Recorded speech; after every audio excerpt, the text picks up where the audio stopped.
Commission. Commissioner DeBrow, would you read the statement of purpose? Sure. May our decisions today be made with wisdom, careful deliberation, and in the best interest of the city of Diamond Head. May we display patience and kindness in our dealings with each other and all who are in attendance, and may any decisions made today promote the health, safety, and welfare of the citizens of Diamond Head and the enhancement of the city as a whole. Please rise for the pledge of allegiance, led by To the flag of the United States of America and to the republic for which it stands, one nation, under God, indivisible, with liberty and justice for all.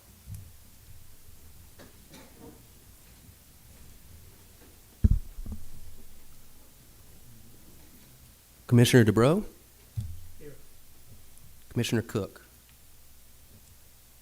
Commissioner Nico? Commissioner Bennett? Here. Commissioner Nico, could you signify that you're here? Here. Oh, I didn't know she was on there. Commissioner Bennett? Here. Commissioner Lael? Here. Commissioner Brewer? Here. Chairman Flowers? Here. Can we confirm, or are there any adjustments to the agenda? Madam Chairman, I have one adjustment to the agenda, item number 4. That application has been withdrawn. We were able to come to equitable resolution with the resident, and he has agreed to withdraw his request for a variance. Thank you for that, Mr. Rick. Moving on to approval of the minutes, So, Madam Chair, we do need a motion to approve that amendment and a second. do we have a motion to approve the removal of item number 4 from new business? Okay, second? I second it. Those in favor, say aye. No, we need a roll call. Everything will have to be roll call. Oh, but she's on the phone. Yep. Yep. Okay, Good job. okay, so roll call. Commissioner DeBrow? Aye. Commissioner Nico? Aye. Commissioner Brewer? Aye. Commissioner Lael? Aye. Commissioner Bennett? Aye. Chairman Flowers? Aye. Moving on to the next item on the agenda, the approval of the minutes from the November 8th, 2022 meeting. Are there any adjustments that need to be made, or do we have a motion to approve as written? Make a motion to approve as written. Second? Second. Roll call vote? Commissioner DeBrow? Aye. Commissioner Nico? Aye. Commissioner Brewer? Aye. Commissioner Lael? Aye. Commissioner Bennett? Aye. Chairman Flowers? Aye. Okay, moving on to new business. Item number 3, first order of new business is Bob Barber of Orion Planning. He's here to give us an update. Yes, Commissioners, it's good to see you all tonight. I think there are several new commissioners since I've been before you, I think. Yes, Just a couple. yes.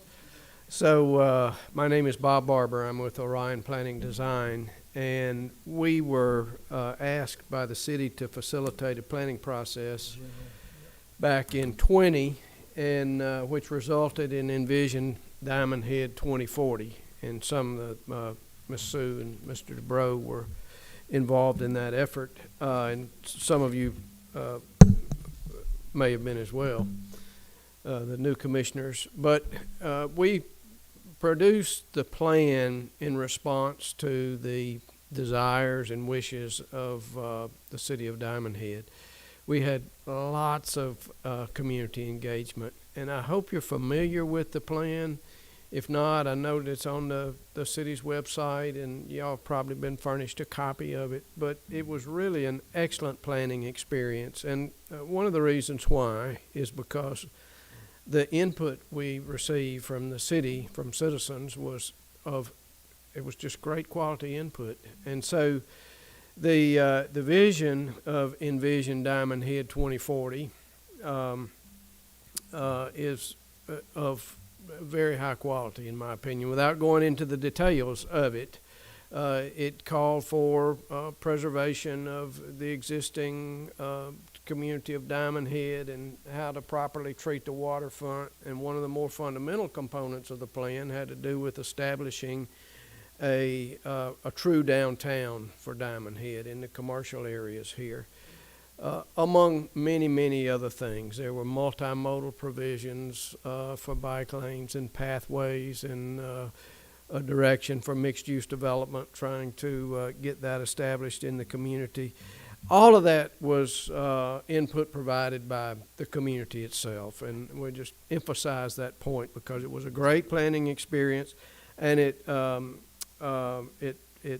reflects the high-quality desires of the residents of Diamond Head.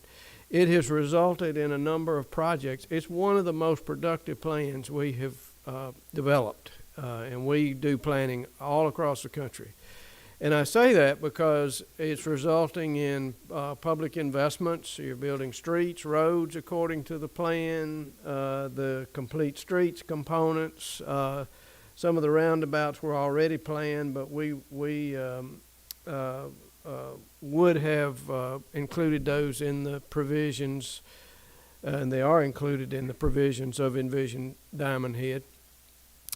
And it will result in more projects and investments to come. The town center mixed-use district we are creating as a zoning district. We've written a text for that. And then the final, not the final, but the sort of the capstone major outcome of the planning process is to revise and update your zoning code.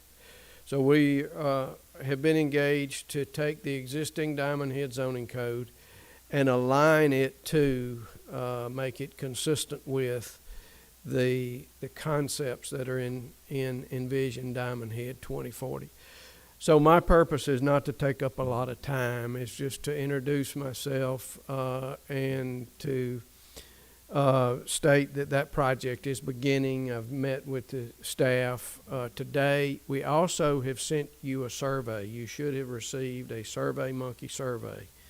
And I'm going to send it to you again if you didn't respond, so get ready for it. We're trying to get just some initial input and feedback. They're simple questions, take you about 10 or 15 minutes to complete it. And it just gives us a sense and a feel for how people are thinking about the coding, because that code is, it fundamentally guides the future of the city. And it is intended to be responsive to the vision expressed in the plan. So that's what I'm here for, to say hi. Process is beginning. Please complete that survey. The process will go on over about the next 9 months or so, give or take. We'll be looking at the organization of the code, the way it's formatted, how user-friendly it is, and then content itself. What are some of the provisions that perhaps might need to be adjusted or reinforced to create a tool? And as you know, as planning commissioners, that is your major tool that you're working with for planning the city. That's all I have, Madam Chair, just those comments. Hope they weren't too long. Thank you very much, Mr. Barber. Yes, Any questions? thank y'all. Great. Thank you.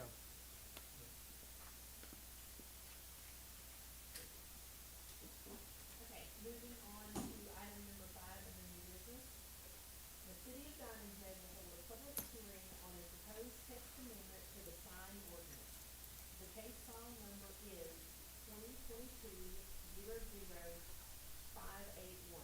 The proposed text is to allow the option for commercial businesses impacted by MDOT's Exit 16 improvements to either replace signage per updated sign ordinance, relocated existing signage, or replace signage with signage similar to existing. Madam Chairperson, first of all, Happy New Year to you guys. It's been a while since we've met. Sorry to hear that a couple of our members are ill, but it's good to see y'all that are here tonight, and we appreciate that. How we got here?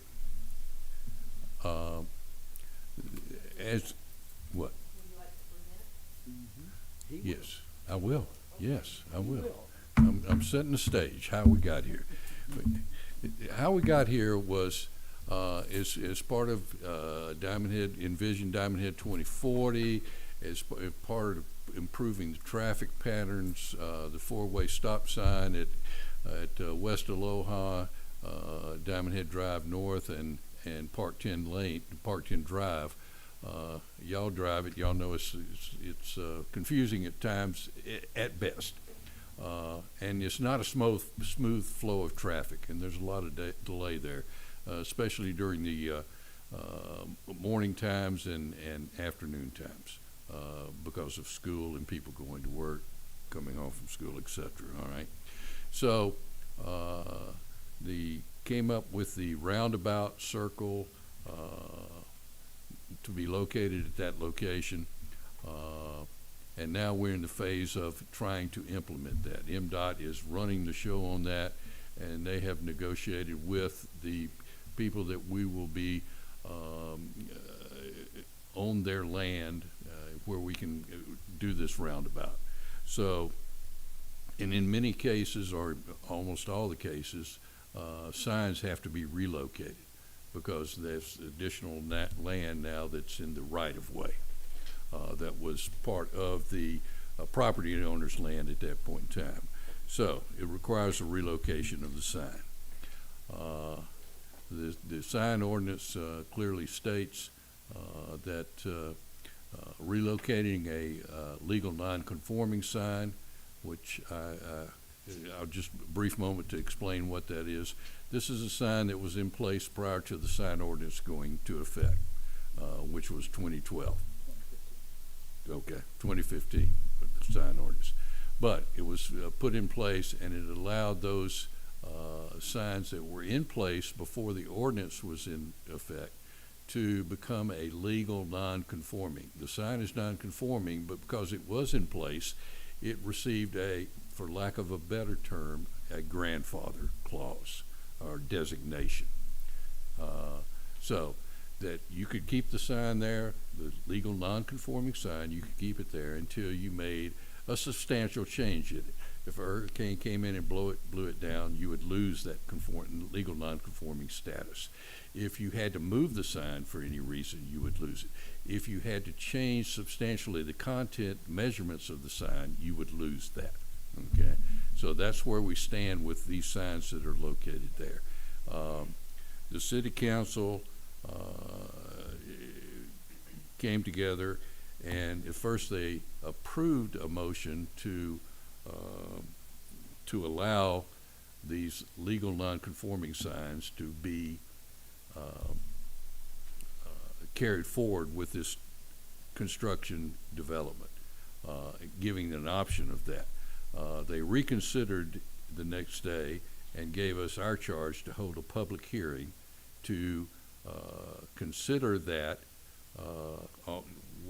what they said, which was to allow the option for commercial impact businesses impact by MDOT's Exit 16 improvements to replace, per updated sign orders, relocated existing signage or replace signage with signage similar to existing. Mm-hmm. So that was our charge, to hold this public hearing where we could discuss that and then come up with a recommendation to the council. And that is where we are. Confusing as mud? So in a nutshell, we can either uphold what they've done or say we're gonna follow the 2015 sign ordinance. Correct. Yeah, you would recommend after the public hearing, either recommend to adopt that as a text amendment or say, no, we don't recommend that we adopt that as a text amendment and leave the ordinance as it is. So those are your options. Or a third option, which is come up with something else. Okay. Okay. So we have two people that have signed up to speak. regarding this topic. The first is Peyton J. Moore. Please come to the podium and state your name and your address. And Mr. Rich, would you keep time for me? You will have 3 minutes. Okay.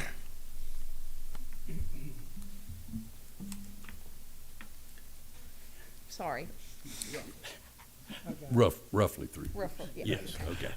Good evening, everyone. My name is Peyton Moore. I'm an attorney with McCart Anderson and Associates in Hattiesburg, Mississippi. I'm here on behalf of Keith's Superstores. I have with me Richie Bullock. He is he's the head of their business development director. And we also have Gary Weeks, who's head of human resources.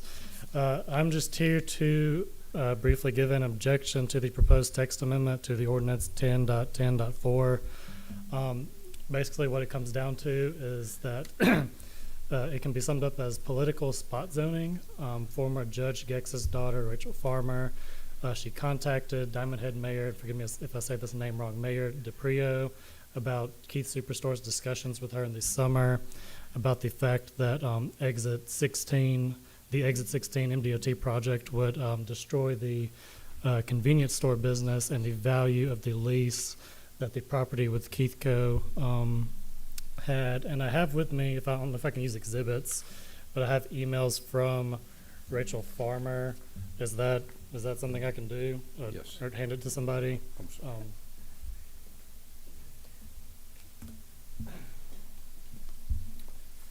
And For clarity, if you don't mind, which one of the businesses is specifically Keith's, because I don't think it's labeled Keith's. So it's the Chevron, okay. Chevron, that is correct. All right, thank you. And so Mayor DePrio at the regular city council meeting on October 18 of 2022 had a motion made to amend the sign ordinance to exempt the businesses impacted by the MDOT project. And I have with me, y'all probably have copies, but it's a bulk copy of the agenda through, looks like January 24, so today through that October. Would you, if I could hand you a copy of that?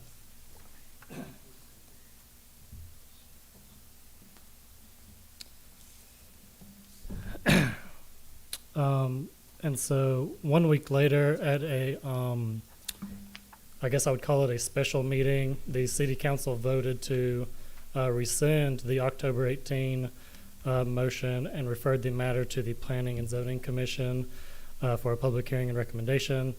All of the city council members approved that rescinding and referral, except the mayor voted no, which I believe is on page 17 of that packet I gave y'all, but I know it's in the agenda already in there.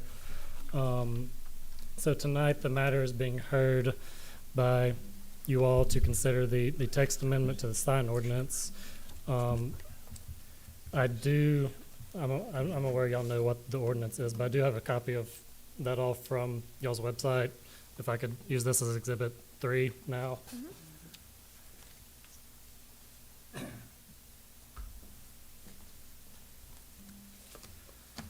And so on the agenda, I believe it was page 15 up there, as part of the October 18th City Council meeting, the document states, and I'm quoting from that page, it says, quote, "In addition, it is yet to be determined the economic and inconvenience associated with the 24-month project as it relates to," I won't be like another 2 minutes, "as it relates to land closures, traffic delays, construction equipment, lack of accessibility by patrons, lack of visibility to store frontage, and general dirt and debris associated with construction." So at this time, we ask if you would ask if the city council or the zoning commission has conducted a study or obtained and reviewed any study which shows the economic impact and I'll call it inconvenience caused by the MDOT project to the affected businesses, because Keith Superstores or Keithco, they have done so, and their study shows it will effectively destroy the business and the value of the leased property. And like I said earlier, I have Richie Bullock here with me. If he could come up just for a minute, he probably has a couple sentences to add. Now, you're Well, talking about hold the on just- project yeah. itself would destroy, or the sign ordinance, what are we? The sign ordinance. Okay, so I have a question. So ultimately, at the end of this, anyone that's getting off of the westbound lane to come north into Diamond Head is going to have to drive by your store before they can go south to go to the other side, because there's going to be concrete in the center of the road. So if I'm getting off and I'm being forced to drive by your store and I need gas, that's gonna be the first place I pull into. I understand your question. I will go ahead and state, just, I assume I'm on the record somehow here. I cannot really go into any much further detail because of the pending lawsuit between Keith's Superstores and the Department of Transportation. So I am here to voice my objection, but Okay. if you have questions, I'd be happy to take them down in writing and possibly address them in the future. So I can't see the current sign from the interstate. I can't see the current sign until I'm pretty much right on the store. So how is taking a pole sign down and making it a monument sign going to impact the business? I Is my believe- question. Richie, will you want to come up here for a second? Hi, Richie Bullock with Keith Superstores and Keith Cup Petroleum, Business Development Director. We feel significant damages of this property will affect the business and the convenience, as well as the leased property value of the facilities. And in that, when you take a, 15, 20-foot sign, maybe perhaps, I don't know the exact height of the existing sign, but when you narrow it down to 4 foot tall, it's gonna be visibility with ongoing traffic back and forth. It's not gonna draw customers' attention, and we have some obligations to have that sign with our brand that we recognize there. So do you have any locations in any other areas in Mississippi or Louisiana that require just a monument sign? No.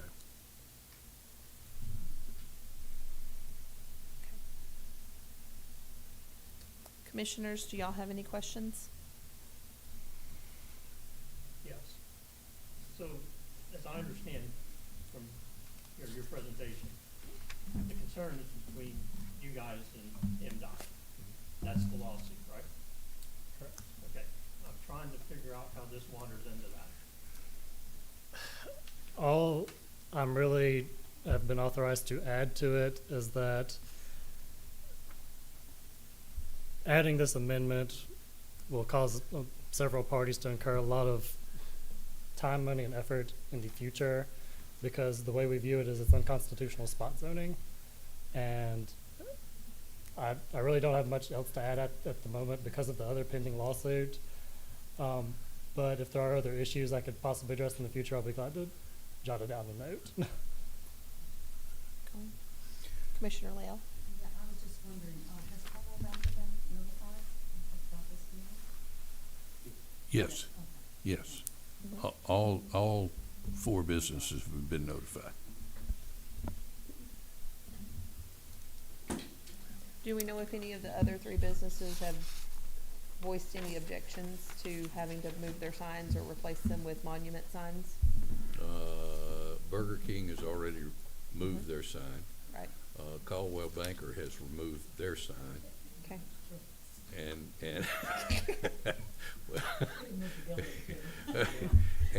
and Domino's and the other station?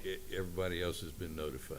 Yes, Domino's. I don't know if Domino's has been notified because they're a leasee in the building. Okay. I'm not sure what that connection is, but Chevron's representative, sign company, MUN, they've been notified. Okay. And we work with them on a spot that meets the setback requirements for the ground monument sign, okay? So, they haven't pulled a permit on it, but they're aware of it. And also the Circle K is aware of it too, through their sign representative also. Okay.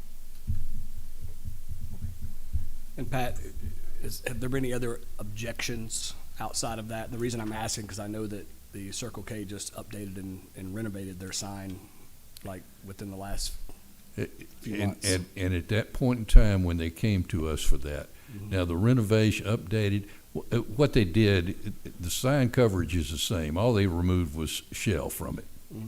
because they've disassociated themselves with Shell, and now they're just going with Circle K branding.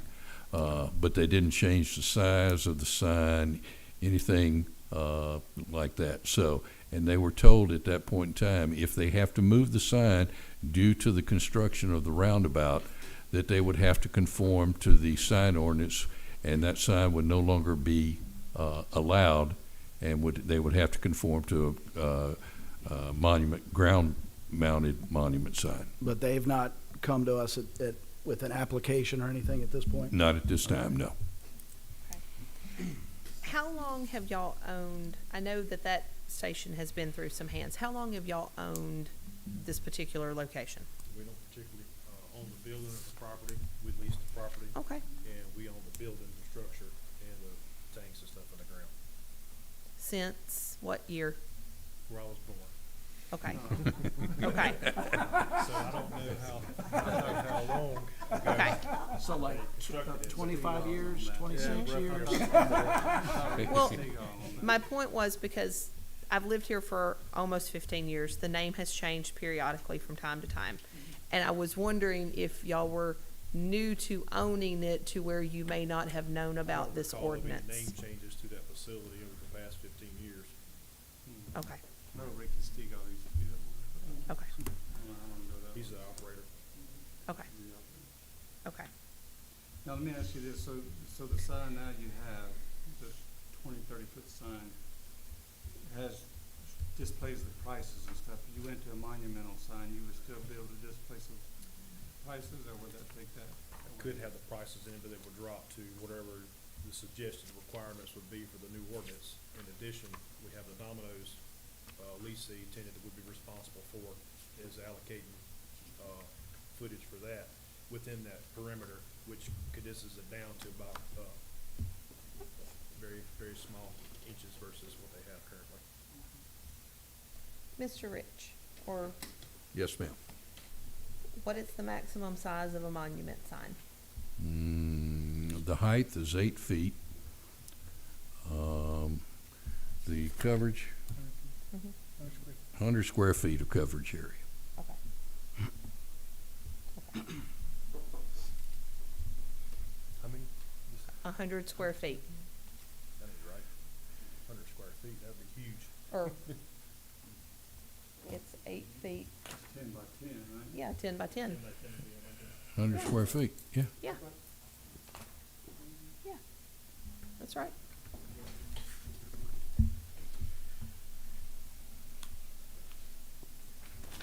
My apologies for putting you on the spot. That's quite all right. Right here, 100 square feet. 100 square feet? Three square feet per linear foot of building frontage, 100 foot max, 100 square foot max. Are there any provisions, Pat, where currently they have two different signs on that property? Do they, obviously I haven't, all of the adjustments that are made, and you mentioned the fact that you've got obligations to your leasing and Domino's to have two signs? They currently do. Well, I know they currently do, but given the changes in the routing plan, would they be permitted to have two signs there, or would it have to be one sign? It'd have to be one sign there, One side for Domino's and one for Chevron, or one for both? one for both, because per it's, lot. because it's per lot. Per lot. Okay.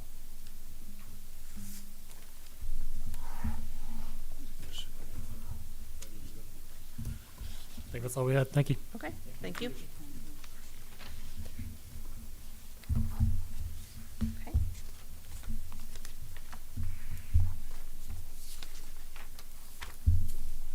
Me. I'm sorry. I'm I tried- sorry. You're not a good mouth lip reader Not at all. today, At all, terrible. not today. And I think I was mumbling as I was. If, with your permission, I'd like to go ahead and give my staff recommendation. Please do. Okay, thank you so much. First of all, we'll start with the Planning Commission may recommend proposed amendments to effect a change in zoning district classification shall be subject to the following limitations. Number one, amendment shall be in harmony with the comprehensive plan and/or the land use plan of the city of Diamond Head. Item two, An amendment shall be compatible with the zoning of the surrounding areas such as to support the comprehensive plan of the city of Diamond Head. Item C, an amendment shall be in a consistent manner for the benefit of the entire community and the city of Diamond Head. And the staff is recommending that we deny any proposed amendment to the sign ordinance to affect these changes. And based on the following findings of fact. Ground mounting pole signs are not permitted in the C1 zoning district, and that's found in table 10.5.1 in the ordinances.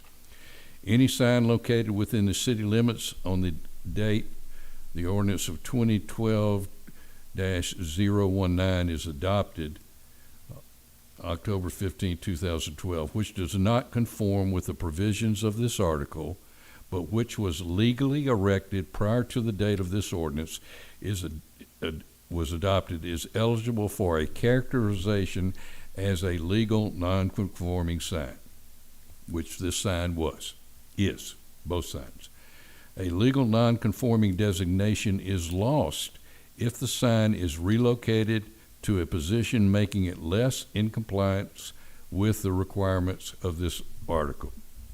If the legal non-conforming designation is lost, the sign shall be immediately brought into compliance with the new permit, secured therefore, or shall be removed. All existing businesses in this district have conformed once their legal non-conforming status was lost. And I've included pictures in here of the Whitney Bank, the First Bank, Dollar General, which is a new construction. Whitney Bank and the First Bank were two sign changes. They changed out their signs, so they conform with the ordinance. Burger King has conformed with the ordinance.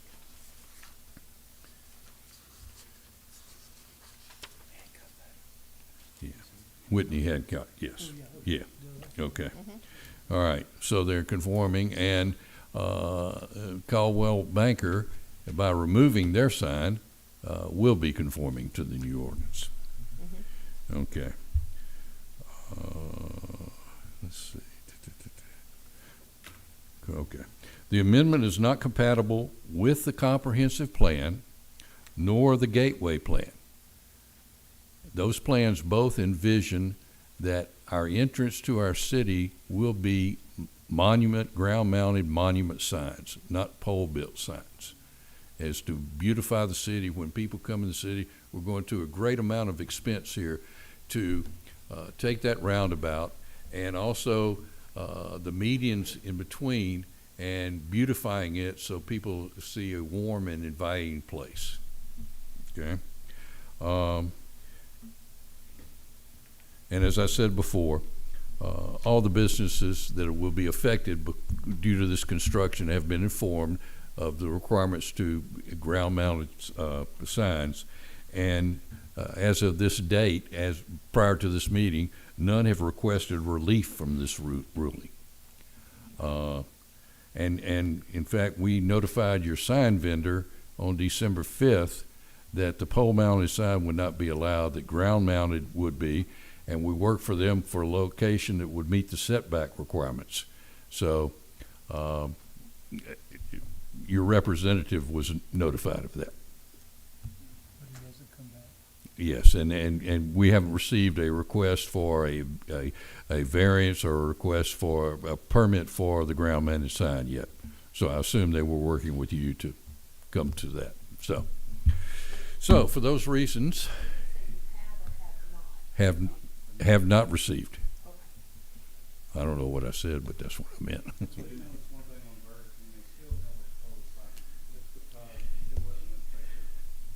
Correct. But they still were allowed to put up a second sign. It's supposed to come down in the future when all the development begins to occur. The pole sign. Yeah, The pole pole sign. Pole sign, will come down. yes. Yeah.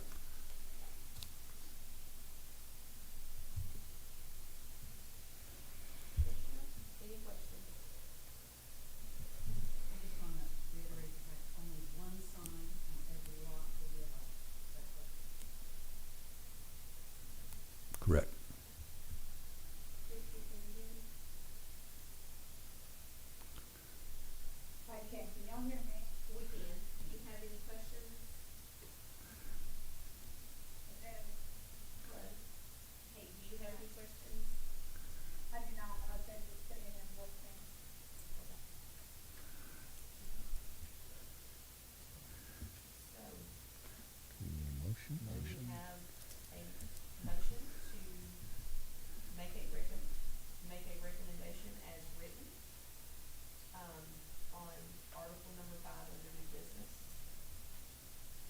And that, Then we can make changes if we want to, correct?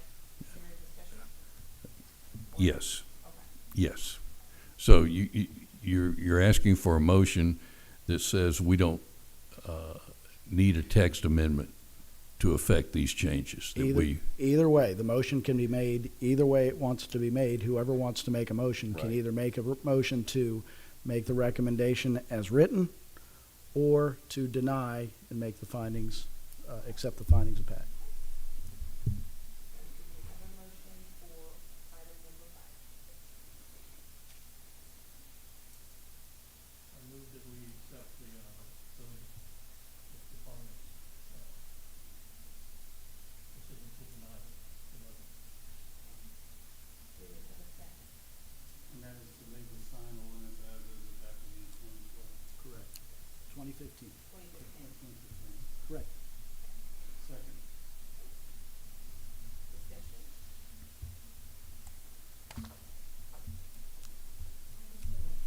Like, for example, pull down and run 2 streets, mm-hmm, so there's 1 lot, mm-hmm. so you only have 1 sign, correct?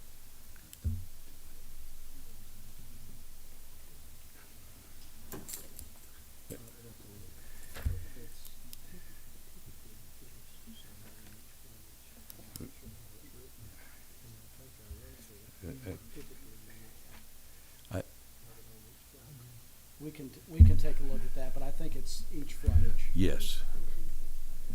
So Caldwell Banker, in essence, has 3 frontages. Yes. Chevron has 2 or 3. 2, 3, because of leisure time. Live Oak, I'm sorry, Live Oak, that runs to the red zone in the hotel. That's a public street too. So you have 3. Yeah. and So it's- you can have a sign on each frontage. So let's correct our answer from previously. It's not just 1 per lot, it's per Yes. 1 per street frontage. Street frontage. Okay, Thank you for So- that clarification. yeah, thank you, Sue.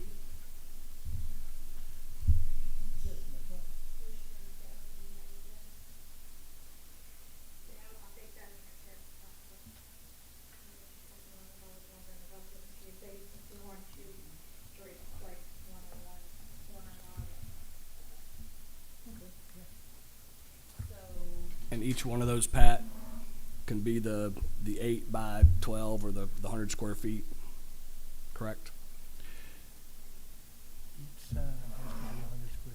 Correct, correct, correct, So if they've got 3 frontages, they could have 3 different signs. correct.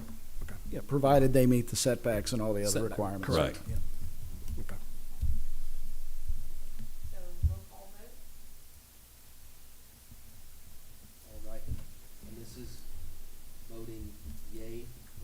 And this is voting yay to deny based on staff recommendations, Correct. correct? Okay.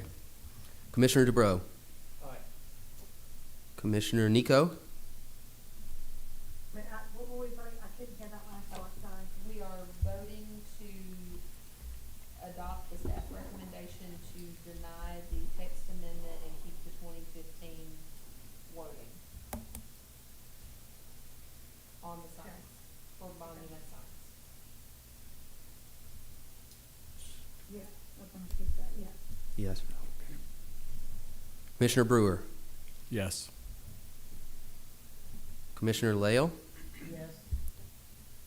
Commissioner Bennett? Aye. Chairman Flowers? Aye.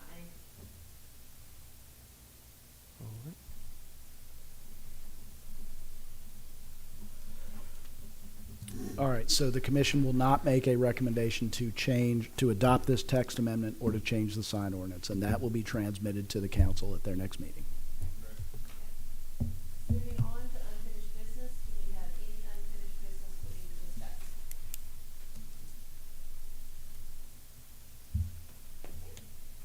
Any open public comment on non-agenda items? I don't have anyone signed up. Okay.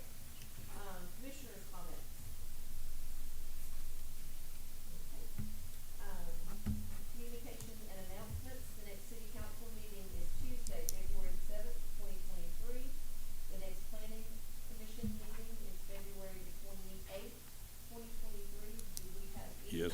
Yes, we do.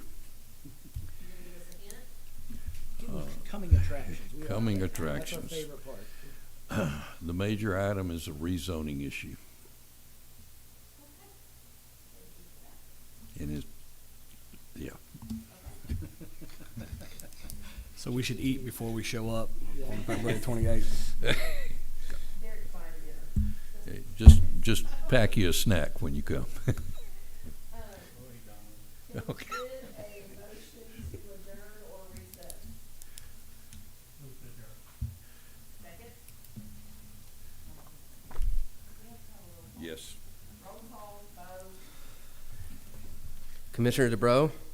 Aye. Commissioner Nico? Aye. Commissioner Brewer? Commissioner Leo? Commissioner Bennett? Chairman Flowers?